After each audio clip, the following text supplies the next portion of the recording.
كل شيء جديد من خلال هذا الموسم.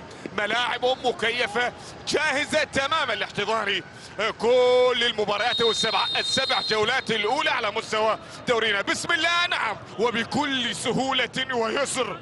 بل إنهم يقولون بأن هذه المنطقة لرودريغو تاباتا أسهل من منطقة الجزاء أو ركلة الجزاء. أسهل لرودريغو تاباتا يسجل. الله،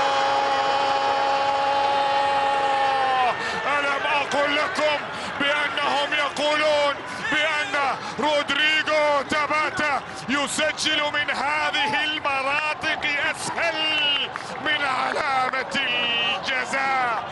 من علامة الجزاء لا زال في جعبته الكثير، لا زالت لديه الكثير من الذخائر، لا زالت الرصاصة في جيب رودريغو تاباتا.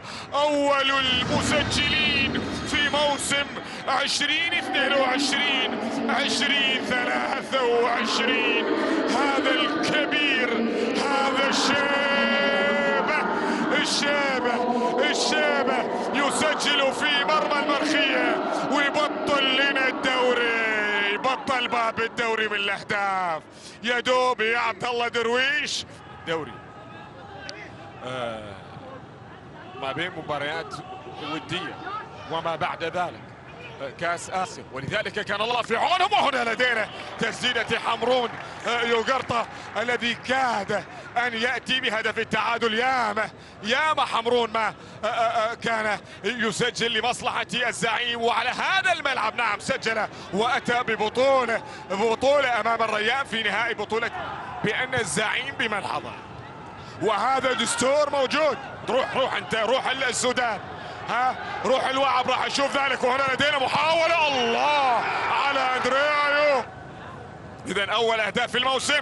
هنا لدينا كرة خطيرة الان، علي المهندي عند المحاولة، الكرة الله على مرور التعادل يضيع. برافو جهاد محمد يتخلص من هذه الكرة بهذه الطريقة. هذا الحارس تقريبا ما ادري شو الرابع او ممكن الرابع كانت ايضا موجودة. وهنا يعني يأتي جهاد محمد. لكن السؤال هو الوقت. مين عدو السد؟ هو الوقت، الايام. هذا المنافس للزعيم. واحد يمكن ما يفهم ماذا اقول، يعني يقول ايش الايام، ايش الوقت. انت الصلابة واللياقة البدنية التي تتحلى بها كل الاسماء. وهنا لدينا استلامة حلو، مرور حلو، وجول. لكن هناك راية، لكنه يا جون يا بنسون، يا جون يا بنسون،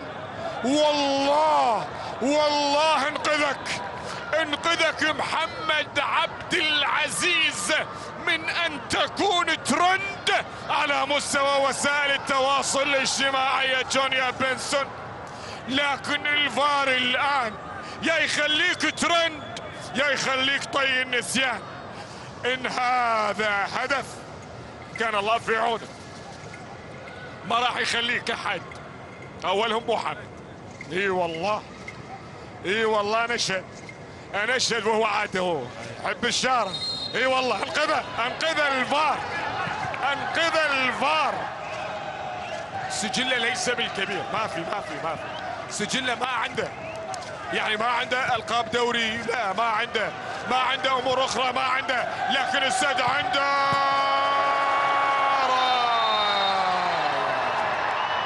متى ترهم مع بغداد بنجاح يقول له انت وما حدش تاني يا بغداد يا بنجاح. البداية حلوة، البداية شكلها ايضا تسلل، لكن هذه اللمسة ممكن تعدي تمر. هذه فيها وعليها ترى. شوف خليني اقول لك فيها وعليها، لكن خلينا نشوف. مع محمد عبد العزيز يرى بأن بغداد لا يسجل يا الأولى يا الثانية. ترى الفار اذا الثانيه راح يرجع للاولى ثنتين. واعتقد بان يعني معلومات تقول ان سعود احمد هو فار المساعد، لان الفار نعلم في حكم وفي مساعد فار، فسعود احمد هو المسؤول الان عن القرار. جول ريفيو شو يقول الفار؟ الخط الازرق سليم. جول جول جول يحتسب الان لمصلحة الزعيم. ما بعد الفار اتى القرار بان بغداد بنجاح يسجل ثاني اهداف الزعيم. نعم، هدف اخر بهذه الطريقة من تحتك يا لؤي، يا لؤي. يسجل بغداد بنجاح اول اهدافه هذا الموسم، والهدف رقم 128 في دورينا 128 هدفا لبغداد بنجاح وثاني اهداف الزعيم في هذه المواجهة. يتقدم على المرخية السليمة. نعم، سليمة الامور هنا. ايمن حسين، يا ايمن ماذا اضاع ايمن حسين اللاعب العراقي في اللقطة الماضية؟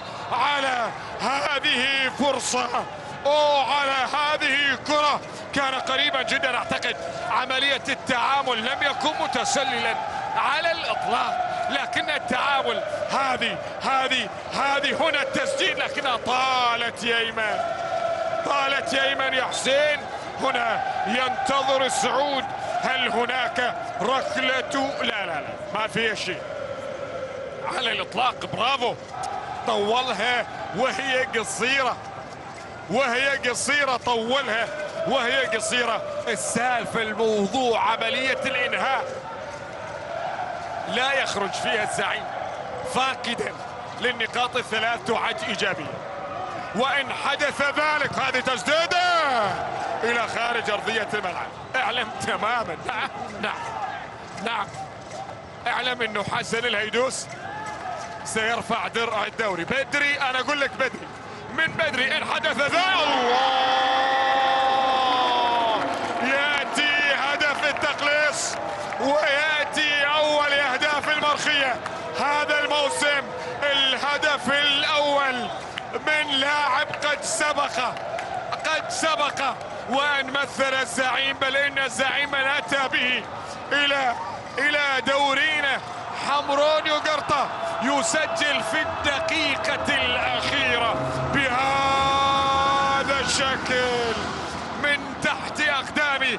وو يونغ يضعها حمرون. الله، يأتي هدف التقليص بالتسديدة بالرجل اليمنى من تحت وو يونغ. صعبة. خليني أقول يحيي المباراة بشكل كبير جدا. هذا الطلال يعيدها الآن إدريس فتوحي. هل يأتي التعادل؟ الله، يا أيمن، يا حسين شوف الكرة الماضية. أيمن حسين، ولربما تأتي الصافرة. نعم، تأتي صافرة محمد الشمري معلنة نهاية أحداث شوط اللقاء الأول بتقدم. شكرا للكابتن خالد الفضلي، شكرا للكابتن نبيل أنور. حديث ممتع ما بين في شوط اللقاء الأول. هذا بغداد يلعبها الأندريايو في الجهة اليمنى. خطيرة من أندري، يمرر سانتي يحولها لمحمد أحمد أو أحمد محمد عفوا. تلعب خطيرة. الله، بداية ويا لها من بداية بالنسبة لي. رودريغو تبات هذه الكرة التي لعبت نعم من أحمد محمد، والكرة التي لعبت بهذه الطريقة عالية تماما. عنده الكرة قليرمي ينقلها لي. الله، على استلام سقوط كرة تحولت عادت إلى جميل أمامية من جميل تقدم.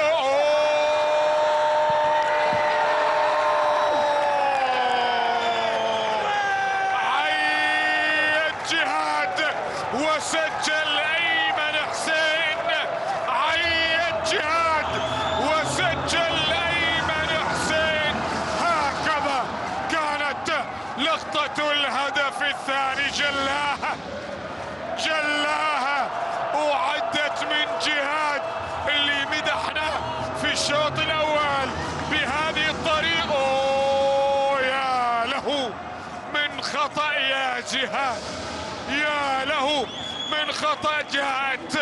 جاءت امام ايمن حسين من طبق من ذهب. قالت له بانك اضعت الكثير، لكنني اسامحك يا ايمن، لكنني احبك يا ايمن. ولذلك الثالثة كانت على طبق من ذهب. يغيب عنك 15 ليس امر سهل، يعني لو تروح حق اي نادي اخر، اي نادي غير الزد، بس الزد، بس الزد. كرة الان عالية خطيرة، الله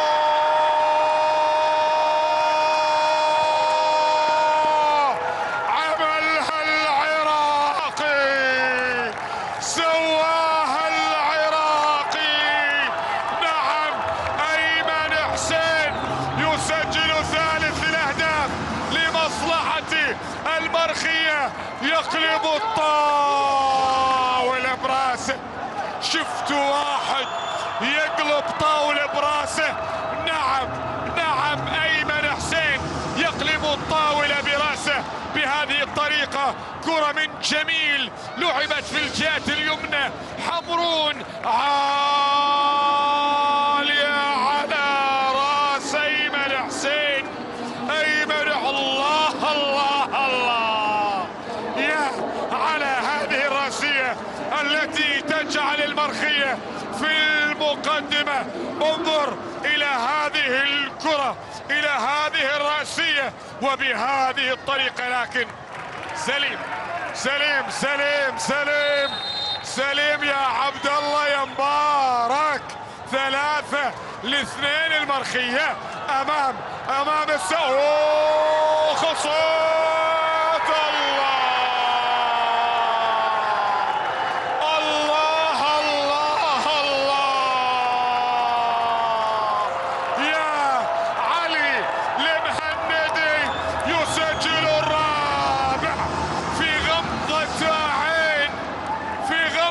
عين.